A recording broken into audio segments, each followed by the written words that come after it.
오늘 우리에게 주시는 하나님의 말씀은 마태복음 6장 12절 말씀입니다. 신약 성경 마태복음 6장 12절 신약 8면에 있습니다. 단 한 절인데요, 우리가 다 함께 한 목소리로 합독하시겠습니다. 우리가 우리에게 죄 지은 자를 사하여 준 것 같이 우리 죄를 사하여 주시옵고. 아멘. 대림절 첫째 주간을 여러분 잘 보내고 계십니까?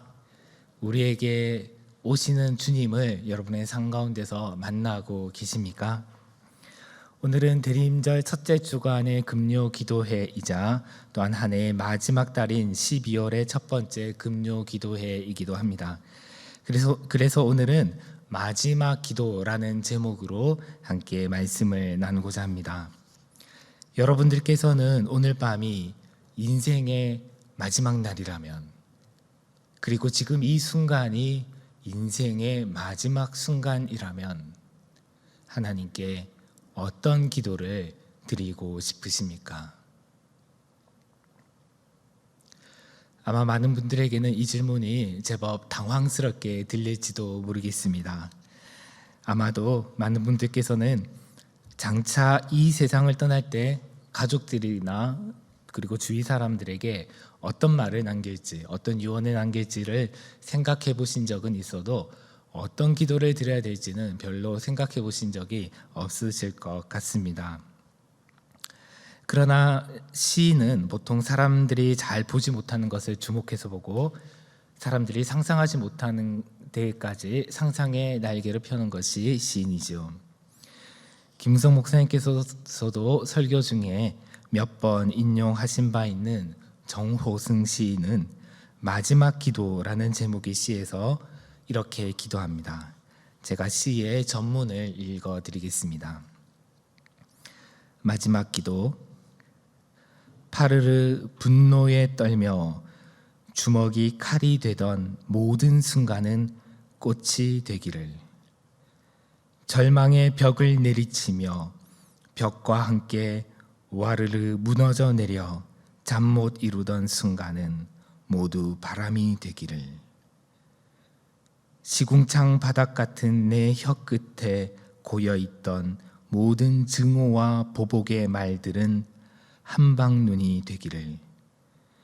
의상대 소나무 가지 끝에 앉아 눈을 맞으며 동해를 바라보던 작은 새처럼 인내는 웅크린 눈송이가 되어 흙의 가장 깊은 뿌리에 가 닿기를.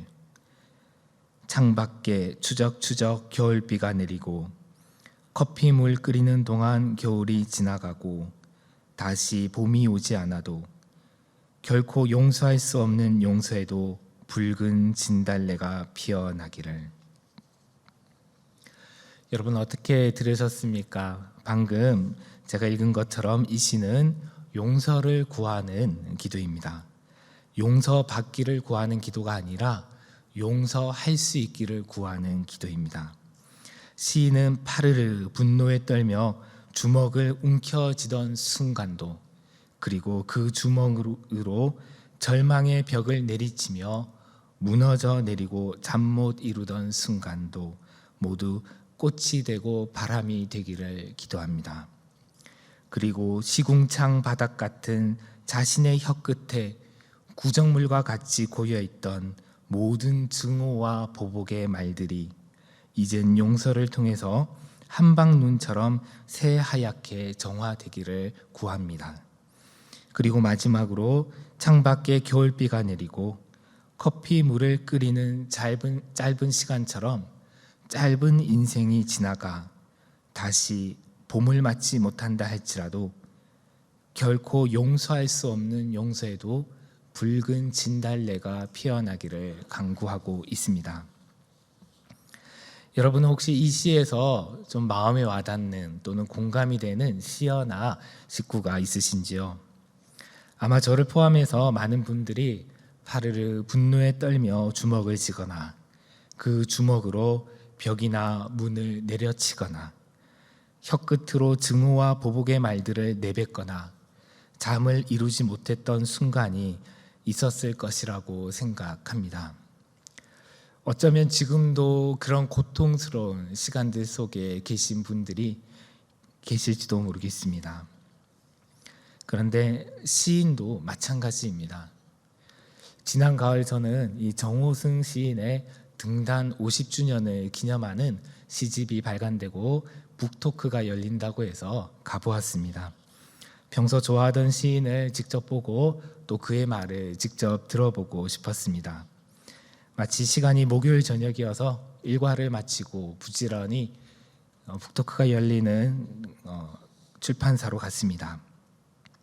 그곳에서 시인은 자신의 시에 대해서 그리고 그 시를 쓰게 된 배경이나 동기에 대해서 이야기를 했는데요.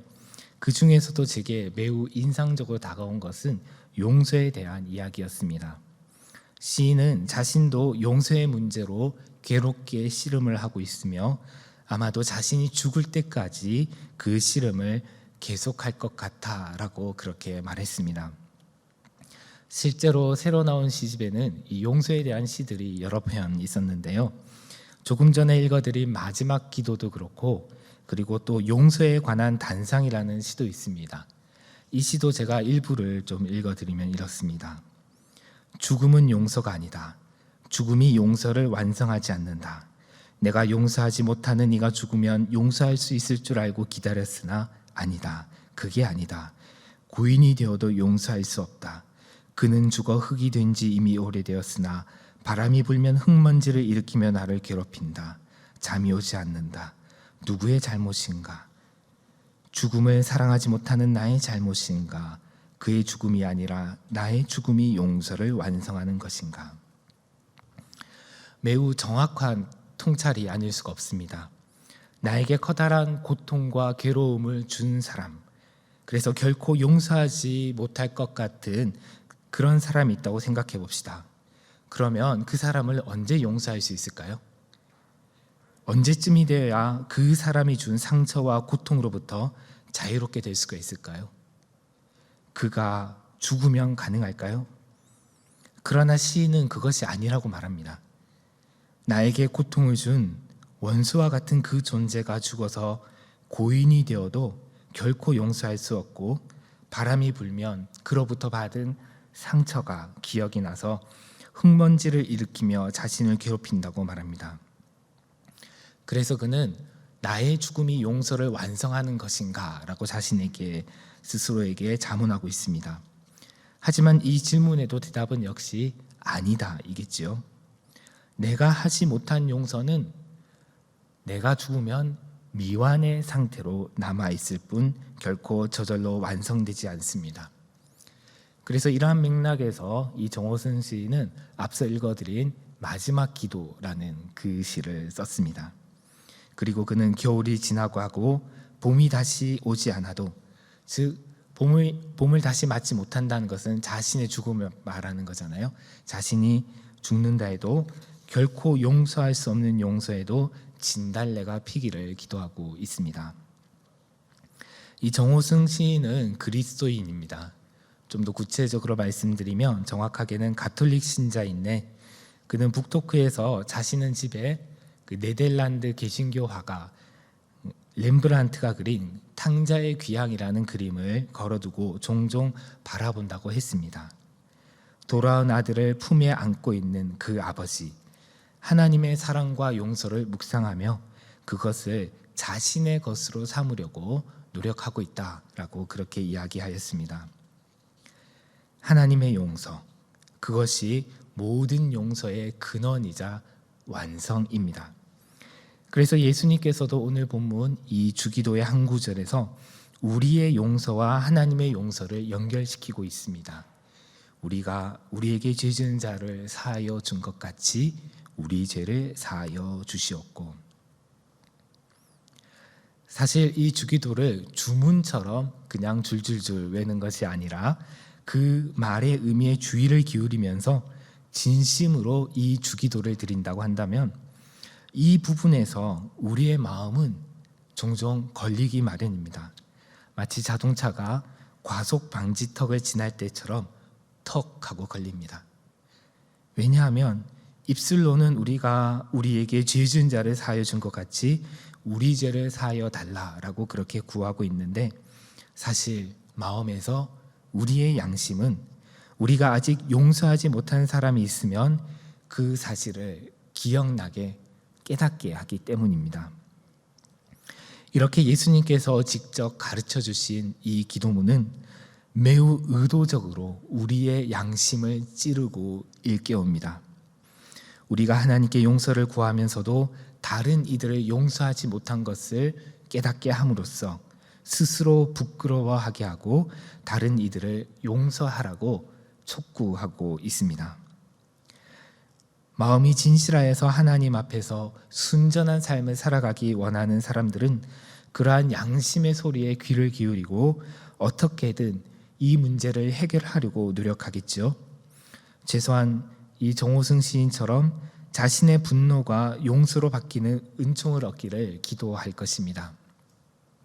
하지만 대부분의 경우 그런 양심의 가책은 과속 방지턱에서 받는 작은 충격처럼 일순간 충격을 받지만은 달리는 자동차를 멈추게 할 정도는 아니어서 태연한 척 주기도를 끝까지 드리고 아멘으로 기도를 마칩니다.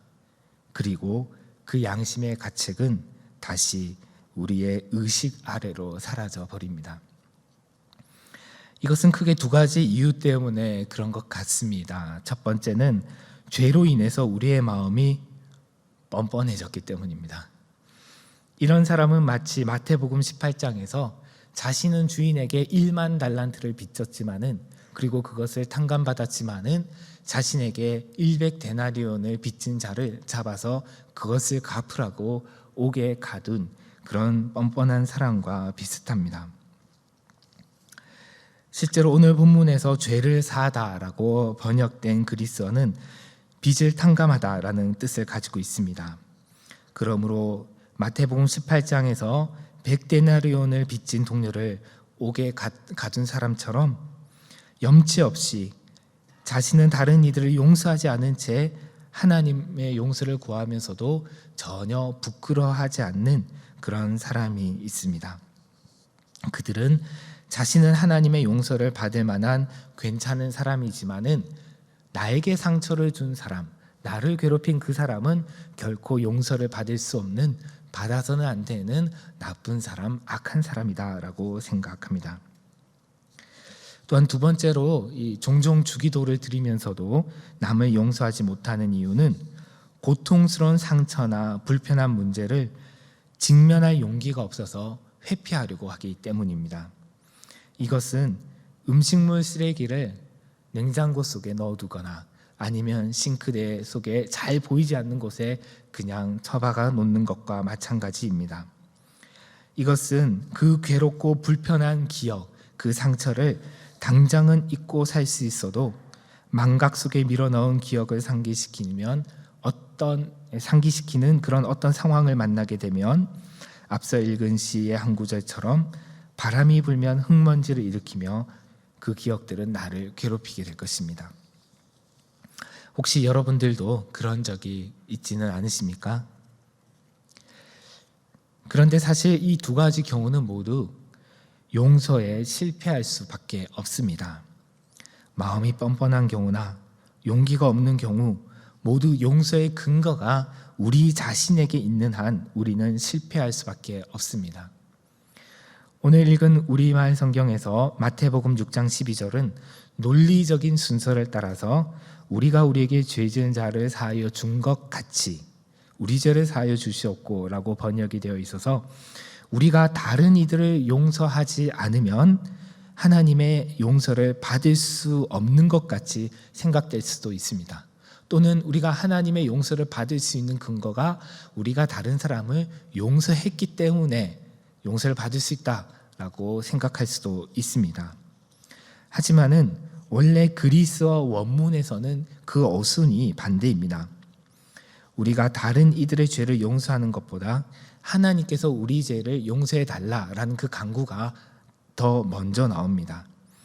그래서 최근에 번역된 새 한글 성경에서는 원문의 어순을 그대로 살려서 이렇게 번역합니다. 우리가 진 죄의 빛을 우리에게서 없애 주십시오. 우리도 역시 우리에게 빚진 사람들의 빚을 없애준 것처럼요. 그래서 신약학자 톰 라이트는 원문의 어순에 주목해서 이 기도는 우리가 하나님의 용서를 얻어내기 위해서 우리가 먼저 용서를 해야 된다, 이런 말이 아니라 예수님과 그분의 나라에 대한 우리의 충성을 한층 강조한다라고 역설합니다. 다시 말해서 우리가 하나님께 받은 용서를 직접 삶으로 실천하며 하나님 나라를 이루어 가야 한다라는 그런 뜻입니다. 만약 그렇지 못한다면 그것은 마치 새가 자신이 걸터 앉아 있는 나뭇가지를 잘라버리는 것처럼 자신의 새로운 존재 기반을 부정하는 것이다 라고 말합니다. 여기서 우리의 새로운 존재 기반이라는 것은 바로 하나님의 용서입니다. 우리 모두는 하나님의 용서 위에 서 있는, 하나님의 용서 위에서 살아가는 하나님의 사랑받는 죄인들입니다. 우리가 하는 용서는 바로 이러한 우리가 받은 용서에서 나와야 합니다. 그렇지 않으면 우리의 용서는 실패할 수밖에 없지요. 그러므로 혹시 용서의 문제로 씨름하고 계시다면, 누군가에게 받은 상처와 손해로 인해 분노와 괴로움이 아직 다 가시지 않았다면 먼저 내가 하나님께 받은 용서를 기억하시기 바랍니다. 여기 있는 우리 모두는 다 공통적으로 돌아온 탕자의 이야기에 나오는 둘째 아들처럼 아버지의 놀라운 사랑과 용서를 입은 사람들입니다. 이곳에 나오신 분들 중에 이 사실을 부인하실 분은 아마 없으실 것이라고 생각합니다. 그러나 그 용서의 간격이 내 안에서 메말라서 그저 기억 속에 흔적밖에 남지 않았다면, 오늘 밤 내가 하나님의 용서를 처음 경험한 때를 떠올려 보시고 그 간격을 내 안에 회복시켜 주시도록 구하시기를 바랍니다. 예수님은 이렇게 주기도와 또 복음서의 여러 가르침들을 통해서 우리에게 서로 용서할 것을 당부하셨을 뿐만이 아니라 또한 우리가 그렇게 용서할 수 있도록 우리를 위해서 직접 기도하셨습니다. 주님께서 잡히시던 날 밤 제자들과 마지막 만찬을 나누시던 자리에서 드리신 기도가 요한복음 17장에 기록되어 있는데요. 그중 20절부터 23절에서는 이렇게 기도하셨습니다. 제가 읽어보겠습니다. 내가 비옵는 것은 이 사람들만 위함이 아니요 또 그들의 말로 말미암아 나를 믿는 사람들도 위함이니, 아버지여, 아버지께서 내 안에 내가 아버지 안에 있는 것 같이 그들도 다 하나가 되어 우리 안에 있게 하사 세상으로 아버지께서 나를 보내신 것을 믿게 하옵소서. 내가 주신 영광을 내가 그들에게 주었사오니 이는 우리가 하나가 된 것 같이 그들도 하나가 되게 하려 함이니이다. 곧 내가 그들 안에 있고 아버지께서 내 안에 계시어 그들로 온전함을 이루어 하나가 되게 하려 함은 아버지께서 나를 보내신 것과 또 나를 사랑하신 같이 그들도 사랑하신 것을 세상으로 알게 하려 함이로소이다. 예수님은 이렇게 당신을 믿는 자들이 성부 하나님과 성자 예수님이 하나이신 것처럼 온전히 하나가 되기를 기도하셨는데요. 이러한 하나됨은 서로를 용서하는 그 용서 없이는 불가능한 것이지요. 그리고 또한 용서를 하되 또는 화해를 하되 화해 이후에는 그냥 다시 떨어져서 남남으로 지내는 그런 냉랭한 관계로 지내서는 이러한 온전한 하나됨을 이루기가 힘이 듭니다. 한 걸음 더 나아가 주님 안에서 서로 이해하고 용납하고 온전히 하나가 되어질 때에 주님께서 기도하신 것처럼 성부 하나님과 성자 하나님의 관계처럼 온전히 하나가 될 수가 있는 것이죠. 그러면서 예수님은 그렇게 되어야 세상이 하나님의 사랑을 알게 될 것이다 라고 말씀하셨습니다. 성도들이 서로 용서하지 못하고 하나가 되지 못하면서 하나님께서 세상을 사랑하신다 라고 말하는 것은 어불성설이지 않습니까? 그러므로 우리는 특히 교회는 서로를 용서하고 온전히 하나가 됨으로써 하나님의 사랑을 세상에 나타내 보여야 합니다. 이것은 우리가 가진 인간적인 사랑과 용서의 능력으로서는 불가능하지만은 예수님께서 교회의 하나됨을 위해서 기도하셨다는 데에 우리가 희망을 가질 수가 있습니다. 마지막으로 예수님은 우리가 서로를 용서하고 온전히 하나가 되도록 그렇게 기도하셨을 뿐만이 아니라 직접 용서의 기도를 드리셨습니다. 예수님께서 십자가상에서 죽음을 앞두시고 드리신 기도는 예수님의 마지막 기도라고 할 수가 있는데요. 그 중에 하나가 여러분이 잘 아시는 용서의 기도입니다. 누가복음 23장 34절은 예수님의 마지막 기도를 이렇게 기록하고 있습니다. 아버지, 저들을 사하여 주옵소서. 자기들이 하는 것을 알지 못함이니이다. 이렇게 예수님은 당신을 조롱하고 모함하며 죽인 이들을 하나님께서 용서해 주시기를 기도하셨습니다. 심지어 예수님은 이 고통이 모두 다 사라진 뒤에, 고통에서 놓인 뒤에 자신에게 고통을 준 사람들을 용서해 달라고 기도하신 것이 아니라 고통의 한가운데서, 고통의 정점에서 죽음을 앞두신 그 순간에 자신을 십자가에 못 박고 조롱하며 모욕하는 그들을 용서해 달라고 기도하셨습니다. 또한 주님은 그 가해자들이 자신 앞에 나와서 무릎을 꿇고 눈물을 흘리며 사죄하며 용서를 구하기 전에 그 가해자들이 여전히 자신들의 죄악 가운데 행하고 여전히 예수님을 향하여 조롱과 모욕과 비난을 쏟아붓고 있는 그 순간에 주님께서는 아버지께 그들을 용서해 달라고 기도하셨습니다. 그렇게 하심으로써 가해자가 잘못을 인정하고 용서를 구하는 것이 용서의 전제 조건이 아님을, 또는 용서의 필수 조건이 아님을 우리에게 분명히 보여주셨습니다. 이러한 주님의 용서의 기도는 정말 위대한 기도이지 않습니까? 우리도 이런 기도를 드릴 수가 있을까요? 물론 우리는 예수님이 아닙니다. 그렇다고 해서 이런 용서의 기도를 인간은 드릴 수 없다라는 것은 또 아닙니다. 스데반을 보십시오. 그는 사람들이 던진 돌에 맞아 죽어가면서도 자신들을 위해 사람들이 던진 돌에 맞아 죽어가면서도 돌을 던지는 이들을 위해 기도하였습니다.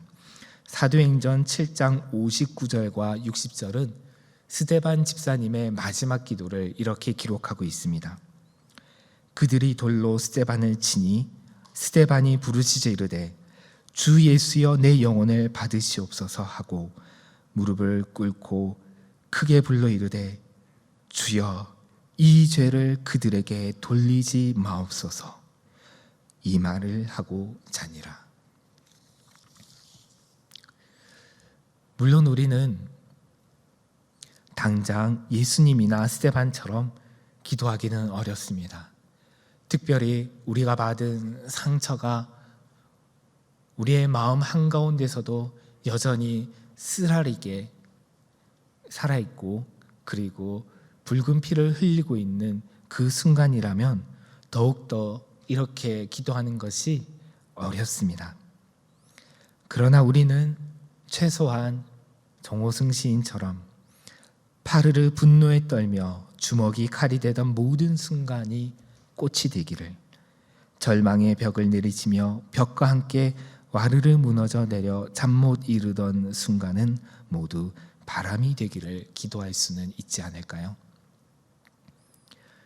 대림절은 과거에 예수님께서 세상을 구원하시기 위해서, 세상을 용서하시기 위해서 사람의 몸으로 이 땅에 오신 것을 기억하는 절기입니다.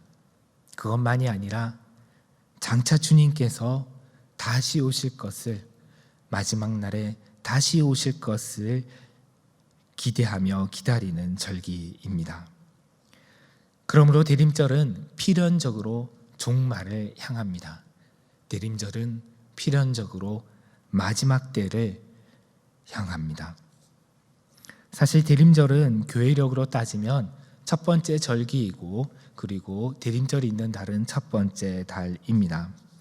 하지만 우리가 사용하는 달력으로는 한 해의 마지막 달에 있기 때문에 이 대림절이 더욱 의미심장한 것 같습니다.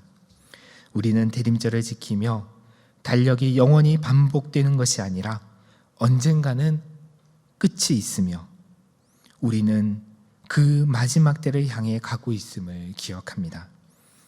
이런 의미에서 대림절에 드리는 기도는 마지막 기도입니다. 종말을 기다리며 종말을 앞두고 드리는 기도입니다. 또한 사실 우리는 언제 이 세상을 떠날지 알지 못하기 때문에, 즉 우리 자신의 죽음, 개인적인 종말을 맞을지 알지 못하기 때문에 오늘 우리가 금요 기도회로 모여 기도하지만은 내일 또 기도할 기회가 남아 있을 것이다 라고 장담할 수도 없습니다. 그러므로 오늘 밤 우리 종말을 앞두고 마지막 기도를 드리는 심정으로 주님께 간절하고 진실하게 나아갑시다. 나를 누구보다 잘 아시고 이해하시는 주님께서 내가 다른 사람들로부터 받은 상처들, 괴로움들을 치유해 주시고 우리를 거기에서 자유케 해 주시기를 구합시다. 그리고 내가 받은 하나님의 용서를 기억하고 혹시 지금까지 용서하지 못한 이들이 있다면 그들을 용서할 수 있기를 구합시다. 모든 증오와 보복의 말들은 내려놓고 진실한 기도의 말로 주님께 나아갑시다. 그러면 시인이 바라듯이 커피물 끓이는 동안 겨울이 지나가고 다시 봄이 오지 않아도 결코 용서할 수 없는 용서에도 붉은 진달래가 피어날 것입니다. 아멘. 기도합시다.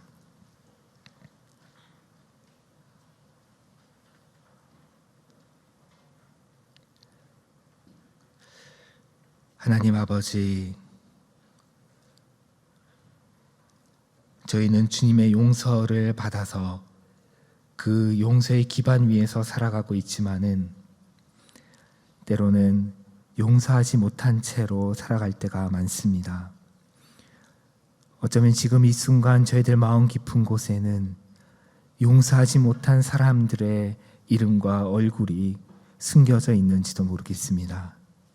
주님, 오늘 이 저녁 주님의 용서를 기억하고 그 간격을 다시 회복하며 주께서 주신 그 은총으로 또한 저희들이 용서하지 못한 이들을 용서할 수 있게 하여 주시옵소서. 우리가 우리에게 죄 지은 자를 사하여 준 것 같이 우리 죄를 사하여 주시옵고 라는 이 기도를 주님 앞에 자신 있게 드릴 수 있도록 오늘 이 밤 은총을 베풀어 주시옵소서. 예수님의 이름으로 기도합니다. 아멘.